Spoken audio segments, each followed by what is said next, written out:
Hello everyone, welcome to my channel. मैं प्रिया मिश्रा और आपको मैं अपने साथ ले जाने वाली हूँ अमेजिंग जर्नी पे, जो है कॉमर्स की दुनिया। तो बच्चों, इससे पहले वाले वीडियो में हमने कवर कर लिया था मीनिंग ऑफ अकाउंटिंग, की steps of accounting, book keeping and accounting में डिफरेंस।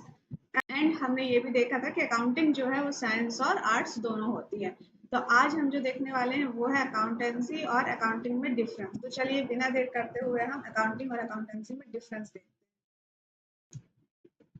तो आज हम देख लेते हैं अकाउंटेंसी और अकाउंटिंग में डिफरेंस। तो चलिए बिना देर करते हुए हम अपने टॉपिक की तरफ चलते हैं। हम देख लेते हैं difference between accounting and accountancy. तो सबसे पहले हम देखेंगे मीनिंग ऑफ अकाउंटिंग, है ना। सबसे पहले हम क्या देखेंगे?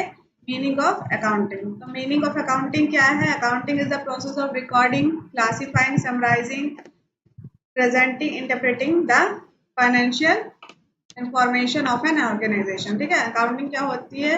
इसमें प्रोसेस इन्वॉल्व होती है रिकॉर्ड करने की, क्लासिफाई करने की, समराइज करने की, एनालाइज करने की, इंटरप्रेटेड एंड कम्युनिकेट करने की। वहीं अकाउंटेंसी क्या होती है? Accountancy is the body of knowledge that helps in measuring, processing, recording non financial and financial transaction, है ना।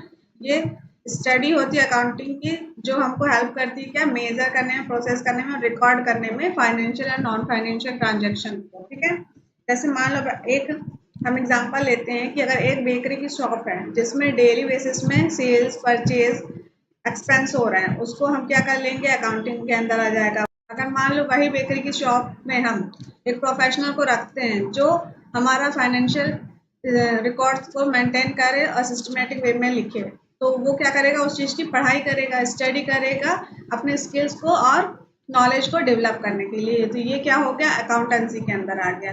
अब हम स्कोप देख लेते हैं। तो स्कोप्स क्या हुए?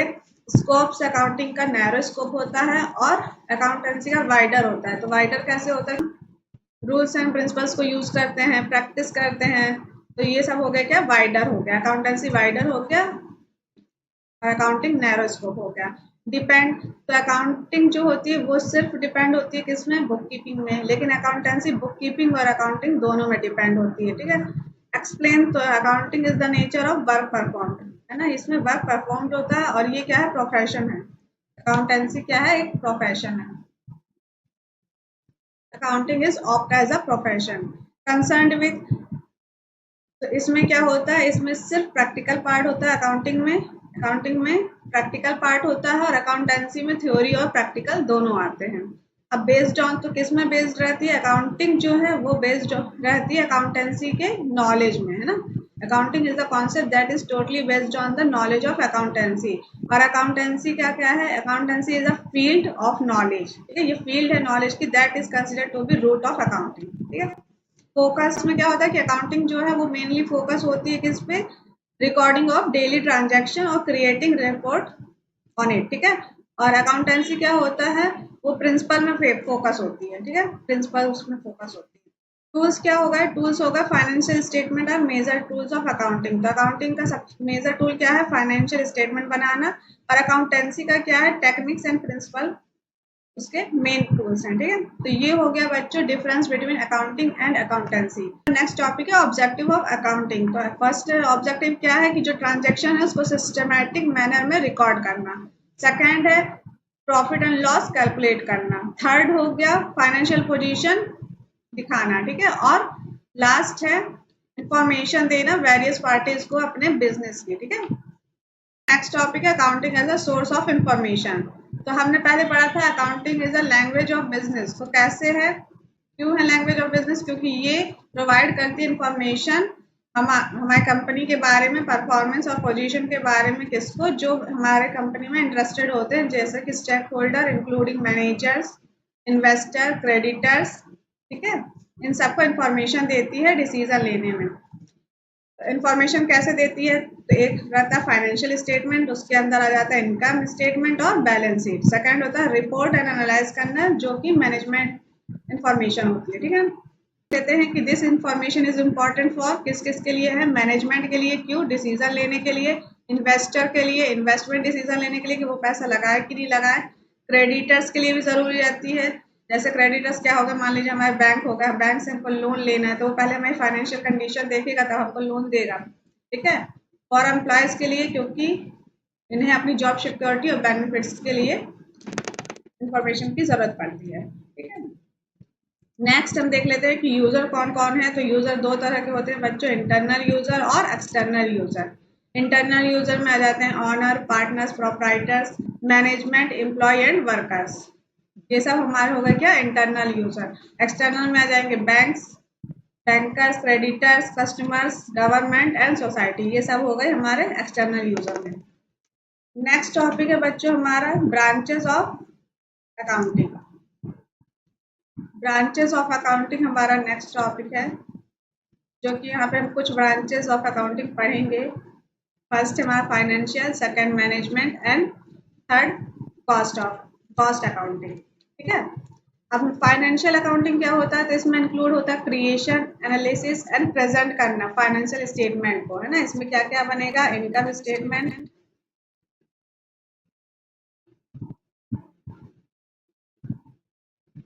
Balance sheet,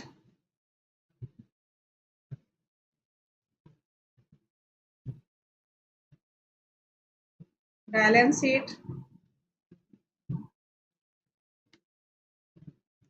and cash flow. ठीक है, अब हम एग्जांपल लेते हैं कि अगर कोई कंपनी जो प्रिपेयर कर रही है एनुअल फाइनेंशियल रिपोर्ट प्रेजेंट करने के लिए शेयर होल्डर्स को, ठीक है, तो अगर वो इनकम स्टेटमेंट दिखा रही है उनको, तो इनकम स्टेटमेंट में क्या रहता है, रिवेन्यू एंड एक्सपेंसेस। ठीक है, तो मान लीजिए हमारे रिवेन्यू हुआ है 1 लाख का या 1 लाख का, और एक्सपेंस हो गया 70,000 का। हमारे पास अब कितना बचा, 30,000, जो कि कंपनी प्रॉफिट में है ना। तो इससे शेयर होल्डर डिसीजन ले सकते हैं कि हमें इन्वेस्ट करना है, कि शेयर्स लेने हैं कि नहीं लेने हैं ना, इन्वेस्ट करने हैं कि नहीं करने हैं इन्वेस्टर्स के लिए। तो ये हेल्पफुल होता है फाइनेंशियल अकाउंटिंग। ये क्या होती है, एक्सटर्नल रिपोर्ट होती है एक तरह से। ठीक है, एक्सटर्नल रिपोर्ट,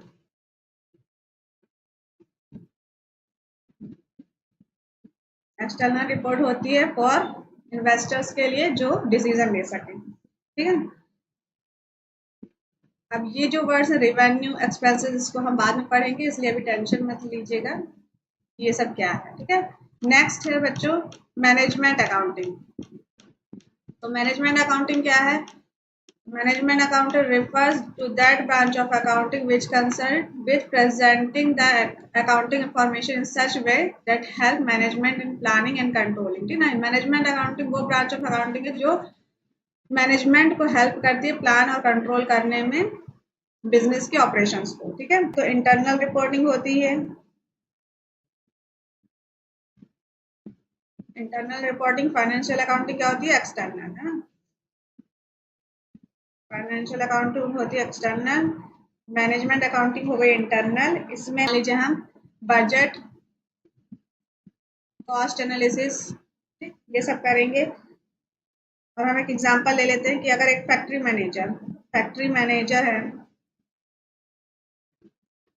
मैनेजर है जो कि कॉस्ट एनालिसिस करके ये डिसाइड करता है कि एक जो न्यू प्रोडक्ट है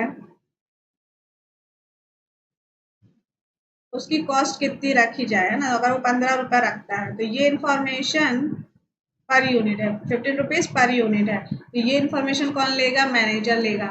ठीक ठीक, इस इंफॉर्मेशन को यूज करके मैनेजर क्या करेगा, डिसाइड करेगा, डिसीजन लेगा कि सेलिंग प्राइस क्या रहे। ठीक ना, सेलिंग प्राइस रखेगा और फिर बजट रखेगा अगले आने वाले 6 मंथ या 1 ईयर का। ठीक है, तो ये हो गया मैनेजमेंट अकाउंटिंग जो कि हेल्प कर रहा है मैनेजर का डिसीजन लेने में।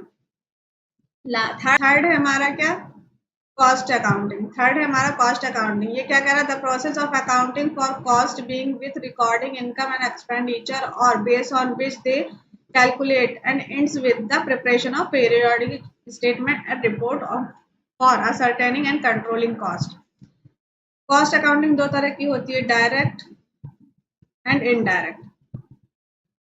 ठीक है, डायरेक्ट और इनडायरेक्ट होती है। मान लो वही बेकरी की शॉप है जो ब्रेड बना रही है, तो वो ब्रेड की कॉस्ट कैसे निकालेगी,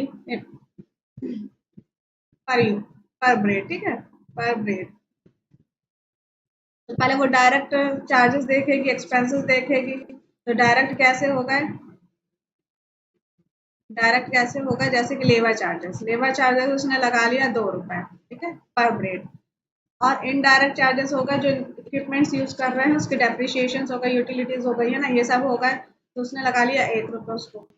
अब वो डिसाइड कर पाएगा कि उसकी सेलिंग प्राइस कितनी होनी चाहिए, है ना, इससे वो कवर कर पाए अपना कॉस्ट और प्रॉफिट अर्न कर पाए, ठीक है, ये हमारी कॉस्ट अकाउंटिंग। चलो बच्चों, नेक्स्ट टॉपिक हमारा qualitative characteristic of accounting information. तो ये क्या है, रिलायबिलिटी है, रिलीवेंस है, अंडरस्टैंडेबिलिटी है और कंपेरेबिलिटी है। तो रिलायबिलिटी फर्स्ट है, रिलायबिलिटी। तो ये रिलायबल होना चाहिए, एक तो इन्फॉर्मेशन रिलायबल होना चाहिए, ट्रस्टेबल होना चाहिए, ठीक है, ट्रस्टेबल होना चाहिए ताकि लोग या इन्वेस्टर इसमें ट्रस्ट कर सके, ठीक है, फ्री ऑफ एरर होना चाहिए, एरर फ्री होना चाहिए, ठीक, ये हो गया रिलायबिलिटी। रिलीवेंस हमारा रिलीवेंस, तो accounting information must be relevant to decision making requirement of the user. कैसे होता है, मान लो हम एग्जांपल लेते हैं कि अगर कंपनी नया प्रोडक्ट लॉन्च कर रही है और उसमें उसका रेवेन्यू हाई जा रहा है, तो ये इन्वेस्टर्स के लिए ये इन्फॉर्मेशन रिलीवेंट होती है, ठीक ना। अच्छा, अंडरस्टैंडिंग, तो अंडरस्टैंडिंग कैसे होना चाहिए कि accounting helps to provide clear information about all business transaction.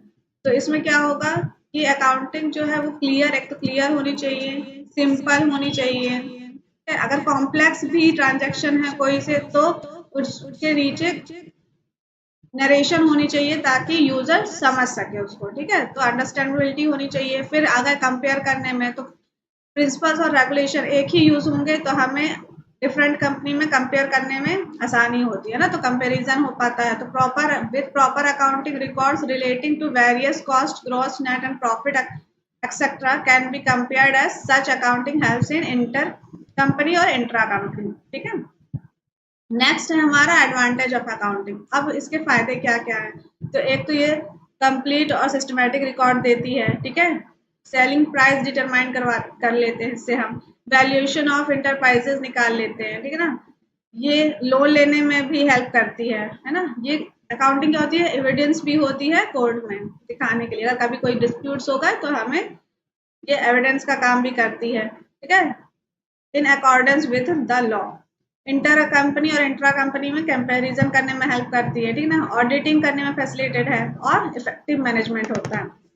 अब जब एडवांटेज है तो लिमिटेशन भी होंगी ही, तो हम लिमिटेशन भी देख लेते हैं कि ये गारंटी एक्यूरेसी नहीं देती है, ठीक ना, एक्चुअल वैल्यू ऑफ आइटम भी ये नहीं लेता है।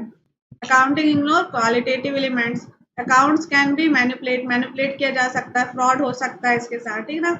कॉस्टली फॉर स्मॉल बिजनेस जो रन करते हैं उनके लिए कॉस्टली पड़ता है और बिजनेस प्राइवेसी इसमें ज्यादा रहती है। इससे हमारा role of accounting in business, accounting का बिजनेस में रोल देखते हैं, तो इवेल्युएट करता है बिजनेस परफॉर्मेंस को। तो financial situation of a business can be represented with the help of accounting statement. Once you have clear idea what is going on in your business financially, you can easily plan your future task accordingly, ठीक है। ये financial situation देता है business की, तो इससे हमको एक क्लियर आइडिया हो जाता है कि हमारे बिजनेस में क्या चल रहा है, ताकि प्रॉफिट है तो हम अपना फ्यूचर, और अगर लॉस में भी है तो हम अपना फ्यूचर उसे डिसाइड कर सकते हैं, उसको प्लान कर सकते हैं, ठीक है। सेकंड है क्रिएट बजट प्रोजेक्शन, ठीक है, accounting is also in creating, accounting help करता है किसमें, क्रिएट करने में फ्यूचर प्रोजेक्शन, ठीक है, जिससे हम क्या कर सकते हैं कि हमारा बिजनेस चले या ब्रेक कर दें हम बिजनेस को, इसमें डिसीजन लेने में हेल्प करता है, ठीक ना। थर्ड है maintain financial statement, accounting also help in preparing financial statement. Every business must file its financial statement, ठीक है ना, ये एक तो हेल्प करता है फाइनेंशियल स्टेटमेंट को बनाने में, और हर बिजनेस को फाइनेंशियल स्टेटमेंट बनाना पड़ता है किसके पर्पज से, टैक्स पर्पज से, ठीक है, ताकि हम हैंडल कर सकते हैं अपने सिनेरियो और अपने गोल्स को अचीव कर सकते हैं। फोर्थ बच्चों हमारा ensure compliance with the law, ठीक है, business need legal compliance to ensure their accounting system is validated against various laws and regulation, ठीक है। ये हो गया क्या, role of accounting in business, ये सब होगा क्या, रोल ऑफ अकाउंटिंग, ये अकाउंटिंग का रोल क्या है बिजनेस में। तो आज के लिए बस इतना ही बच्चों, हमारा भी एक टॉपिक इससे बच रहा है, वो है बेसिक अकाउंटिंग टर्म्स। तो इसको हम नेक्स्ट वीडियो में कवर करेंगे। तो आज ये हमारा कंप्लीट हो गया है। अगर आप लोगों को ये वीडियो पसंद आया तो प्लीज़ लाइक, सब्सक्राइब और शेयर करें। Thank you.